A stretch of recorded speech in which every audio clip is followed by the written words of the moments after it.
Assalamu alaikum. How are you? I hope so. You are fine. Welcome to my YouTube channel English Notes.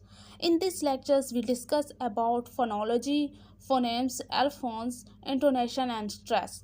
All these are terms we discuss in these lectures. And firstly, we discuss about the phonology. What is phonology? Phonology आज के जो lecture में हम discuss करेंगे वो है phonology. First जो हमारे पास टर्म है कि फोनोलॉजी क्या है। फोनोलॉजी लिंग्विस्टिक की एक बहुत ही इम्पॉर्टेंट ब्रांच है और जो फोनोलॉजी है एक किस्म की रूल बुक है जो कि ये डिफ़ाइन करती है कि साउंड किस तरह ऑर्गेनाइज किया जाए और किस तरह से इसको दिखाया गया है और इसमें से किस तरह से मीनिंग प्रोड्यूस हो रहा है, निकल रहा है। तो इससे पहले एक ब्रांच है लिंग्विस्टिक की, फोनेटिक्स। तो उसमें हम स्टडी ये करते हैं कि फिज़िकली यानी मुंह के ज़रिए कौन कौन से ऑर्गन्स यूज़ हो रहे हैं और मूव कर रहे हैं और ये साउंड निकाल रहे हैं।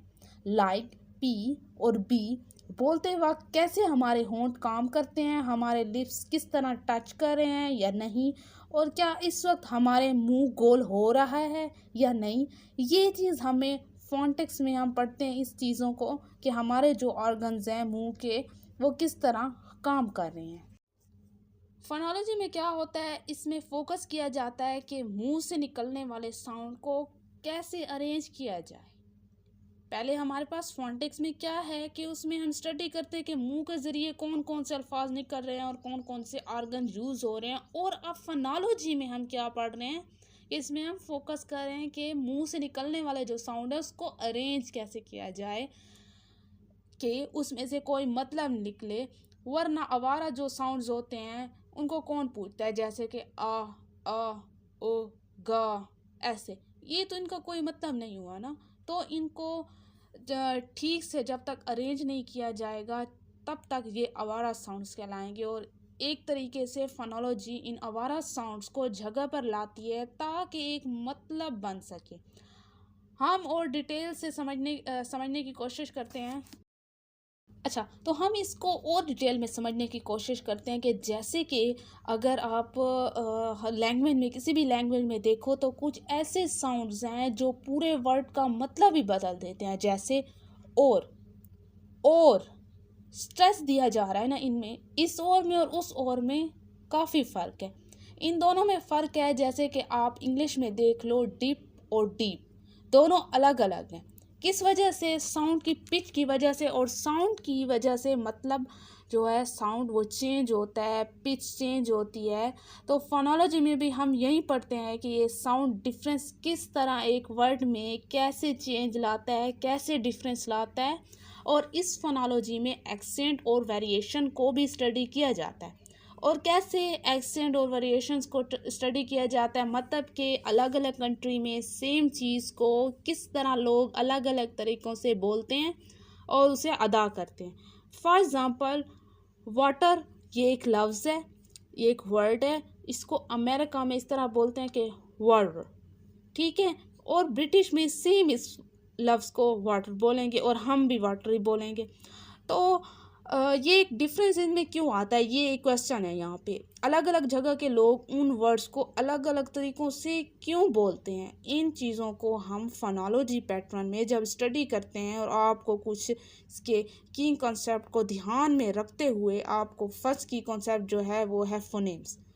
तो ये समझना होगा। पहले तो ये साउंड की सबसे छोटी यूनिट होती है, सबसे स्मॉलेस्ट यूनिट होती है ये साउंड्स की। फॉर एग्ज़ाम्पल कैट और बैट, दोनों वर्ड का मतलब जो है वो डिफरेंट है। और ये डिफरेंट क्यों है कि साउंड तो सेम आ रहा है, कैट और बैट, यहाँ पे एक फोनेम दोनों डिफरेंट है, दोनों में डिफरेंट है। देखिए के और बी वाला, का और ब वाला, इसकी वजह से जो फोनेम का जो साउंड है उसमें सबसे छोटी यूनिट होती है। अगर ये चेंज हुई तो पूरे वर्ड का मतलब ही चेंज हो जाएगा, ठीक है। एल्फोन्स का क्या है मतलब, आपको ठीक से समझना पड़ेगा कि ये दूसरा की कॉन्सेप्ट है। इसमें क्या होता है, फोनेम्स को सेम रहेगा, जो फोनेम्स हैं वर्ड में वो सेम रहेगा लेकिन अलग अलग तरीक़ों से यूज़ होगा।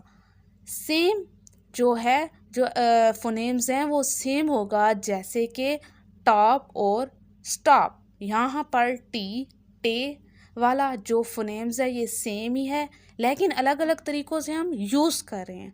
फॉर एग्ज़ाम्पल, आपके पास एक शर्ट है, अगर आप उसको शर्ट को स्लीव के ऊपर करके पहनते हैं, या उसको उसके कॉलर को ऊपर करके पहनते हैं, या उस स्लीव को नीचे करके पहनते हैं, या कॉलर को जिस तरह भी करके पहनते हैं, लेकिन आप अलग अलग तरीक़ों से चेंज करके उसको यूज़ कर रहे हो। तो सेम एयरफोन्स में भी ऐसा ही होगा कि आप फोनेम सेम ही रहता है, लेकिन अलग अलग तरीक़ों से उसका यूज़ होता है। जब आप टॉप बोलते हो तो टॉप बोलने के बाद आपके मुंह से पफ निकलता है, पफ ऑफ एयर, और जब स्टॉप आप बोलते हो तो पफ नहीं निकलता। इस चीज़ को नोट करना है आप लोगों ने, ठीक है।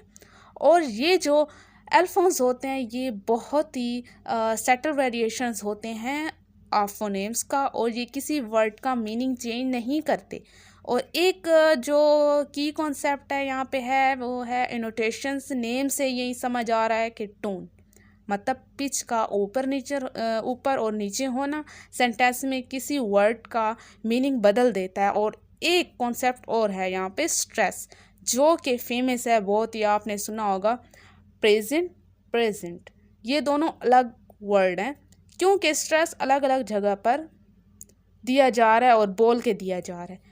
और क्वेश्चन यहाँ पे आता है कि साउंड जो पैटर्न है कैसे अरेंज होंगे, क्या ये स्टडी करना इतना ज़रूरी है, और क्या फोनोलॉजी स्टडी करना क्या इतना ही ज़रूरी है, मतलब कि ये क्वेश्चन हैं।